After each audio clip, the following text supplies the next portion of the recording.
All right, we're told that the arithmetic sequence a sub I is defined by the formula where the ith term in the sequence is going to be 4 plus 3 times I minus 1.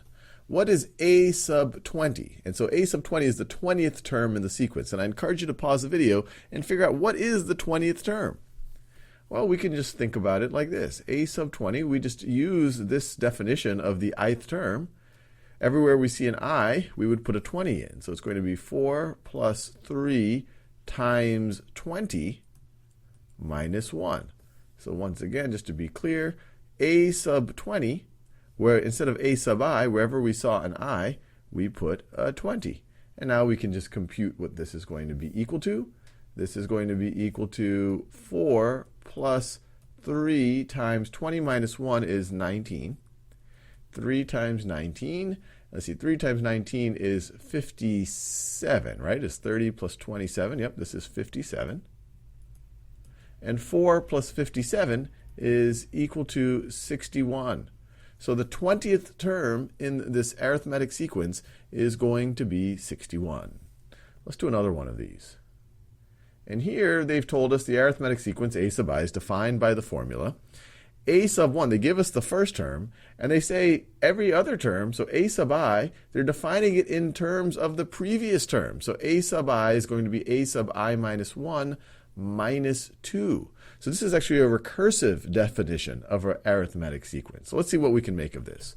So a sub 5 is going to be equal to, we'll use this second line right here, a sub 5 is going to be equal to a sub 4 minus 2. Well, we don't know what a sub 4 is just yet, so let's try to figure that out.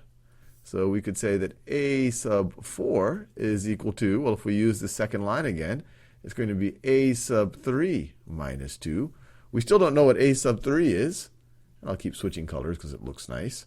A sub 3 is going to be equal to a sub 3 minus 1, so a sub 2 minus 2. We still don't know what a sub 2 is, and so we could write a sub 2 is equal to a sub 2 minus 1, so that's a sub 1 minus 2. Now luckily we know what a sub 1 is. A sub 1 is negative 7. A sub 1 is negative 7. So if this is negative 7, then a sub 2 is negative 7 minus 2, which is equal to negative 9.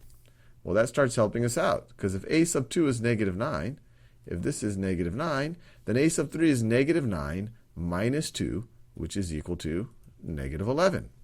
Well, now that we know that a sub 3 is negative 11, so this is negative 11, we can figure out a sub 4 is negative 11 minus 2, which is equal to negative 13. And we're almost there.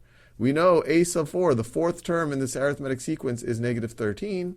So we can now, so if this is negative 13, a sub 5 is going to be a sub 4, which is negative 13 minus 2, which is equal to negative 15. So the fifth term in the sequence is negative 15. And we're all done.